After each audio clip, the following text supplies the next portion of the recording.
Hi. So we've been hearing a lot about the H1 and the H4s and the people those who've been called for an interview even after they qualified for an interview waiver. So the whole idea of developing this video is to provide you information and insights on what happens when you're filing an H1, how do you qualify for an H1, and once you go in for your visa interview, what documents you should carry, and why is the officer asking you those questions and how to frame those answers. So primarily, if I talk about the H1 literally means a relationship between an employee and an employer.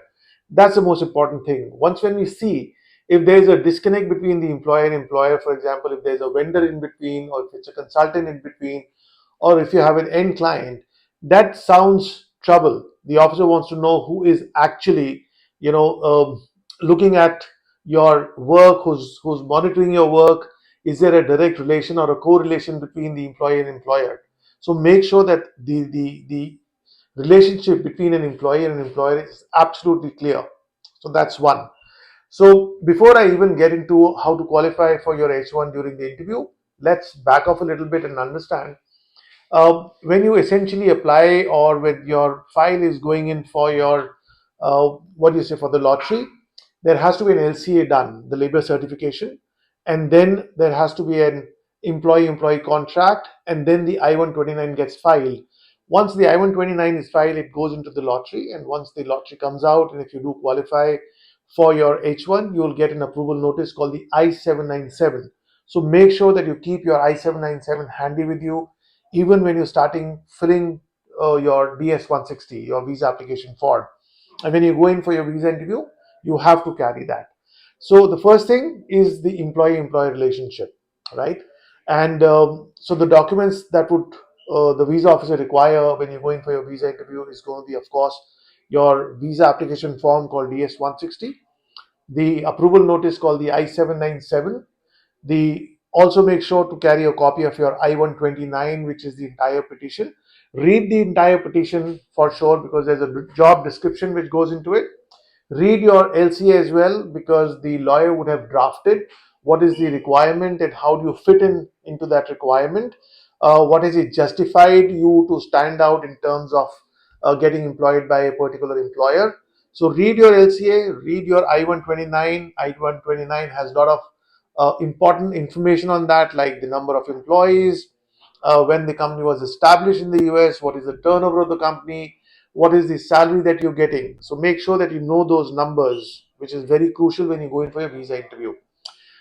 So your DS-160, your I-797, your LCA, your I-129, which is the petition which has been filed by your employer, by your attorney, carry those. And then, of course, your employment verification letter. If you've got any appraisal, carry those. If you've been filing taxes, then carry your tax returns. Make sure to carry your W-2s, your salary slips. Those clearly indicates that you're gainfully employed over there and you're getting a regular salary, and your appraisal shows that you've been putting in a lot of value addition while working with your employer. So those are the documents. However, when you go in for your visa interview, the officer's objective is to figure out that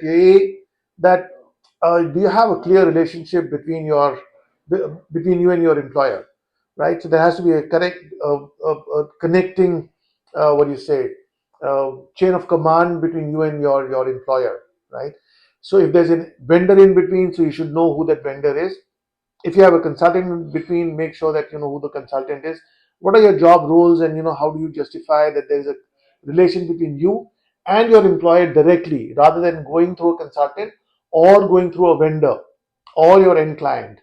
So those are the kind of little nuances that a visa officer is looking at when you go in for your visa interview. uh, Also, whatever you studied in the US, or what are your specialities, what are the value additions that you're bringing in. Do you really stand out in terms of the job that you're currently doing? What are the value additions that you're bringing in? What are your job description, your education and your job description? They are matched together. Those are the things that the office is looking at in terms of figuring out the kind of job that you've been offered. What are your last education? Are they in sync or not? They'll have certain set of questions that the officer might ask, where he can ascertain whether you are a qualified H1 candidate or not.